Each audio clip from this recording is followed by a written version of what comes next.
Yeah, good morning, brothers and sisters. Yeah, it's a different day. Hope you all enjoy your weekend. Now, I'm just going to be very brief, talk about some subject matters, what's going on today. Everybody have suddenly become a lawyer in Nigeria. We all interpret issues very differently. But I hope we leave the judiciary to do their job. Chicago certificate is still burning issues, and Tico has approached the Supreme Court, so it will be. So let us see if we can really trust the judiciary and do what is right. Because if the judiciary is right, those who are capitals will be capitals, those who are activists will be activists, those who are doctors will be doctors. But they left the job for us. We are all trying to find,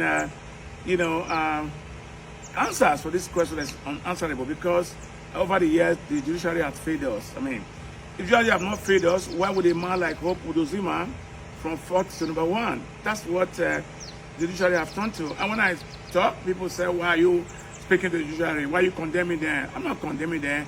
I'm only hoping they do the right thing. Because there are still few good men and women in that judiciary. And we are still hoping that with them, things can change in Nigeria.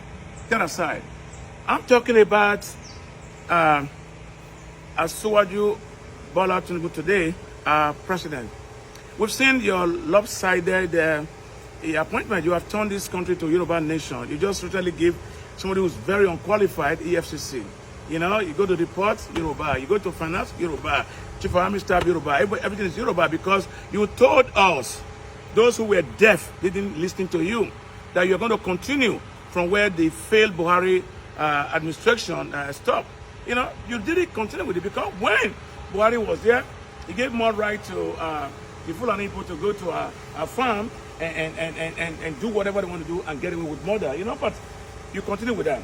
I hope Nigeria people will wake up and do the needful, especially our young ones.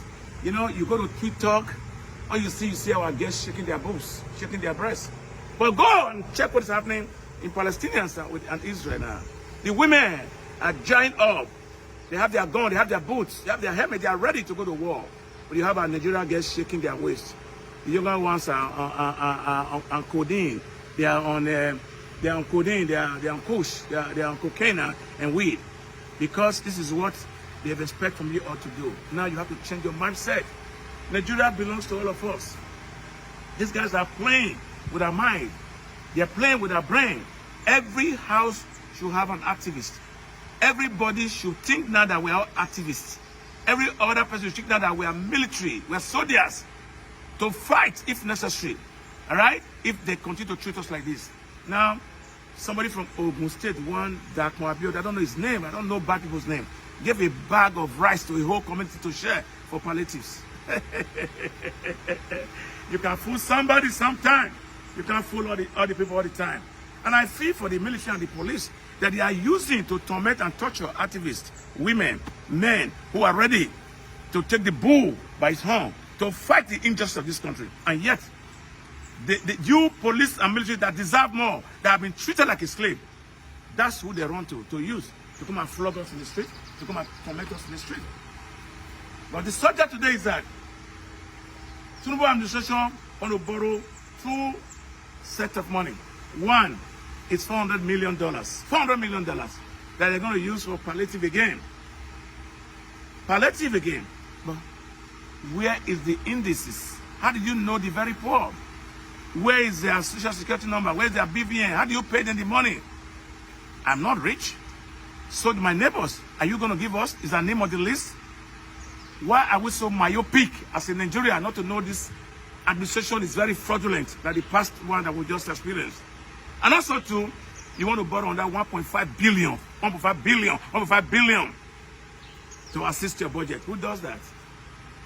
Every money you borrowed is either to finance what you have borrowed before, or to buy SUV for these legislators who had faith in non-ramification.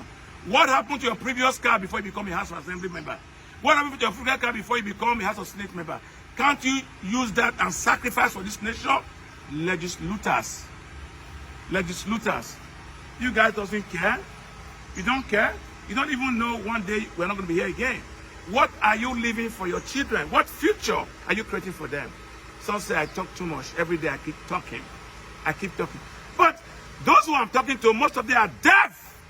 If you're not deaf, I won't be talking every day. I don't get paid for this. I have other things I do for a living. But I'm a patriotic citizen. I have no other country. This is the only country I have. Only recently we saw a 24 years old boy. Yeah, of course, youth can do something.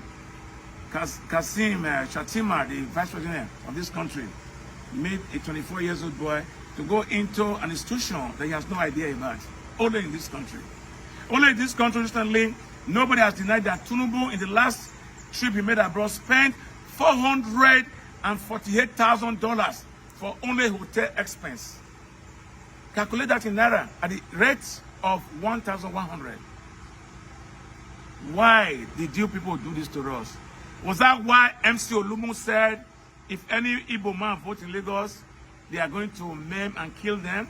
Was that why Yakubu Mohammed disappointed the nation so that this country can go down the drain?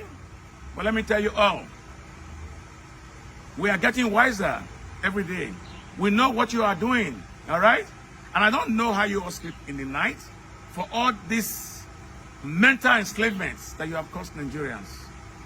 But I want Nigeria to revoke over this money they are going to borrow. Because the money is not our own interest. A country that cannot pay welfare to a citizen. A country that doesn't know that if you are taking palliative, you are taking a measure to take subsidy away, that it will affect its citizens. A country that doesn't have a bulletproof train. A country that doesn't have bus that is running 24/7. A country that doesn't have electricity. And yet, a country that doesn't have moral. A country that accepted a president that have 4 different dates of birth. A country that could not dare talk and speak the truth to power and challenge people to do what is right. A country that had so many fraudulent House of Assembly, House of Senate members with fake certificate. A country that only required a primary school's leaving certificate to contest an election. Why are we forging certificates? Why are we known as a country that just don't care, but just care about money and care about our personal gain? I plead with your conscience as Nigerian citizens. Let us all remain patriotic citizens of this country and speak truth to power. Good morning, and have a good week ahead of you. Thank you.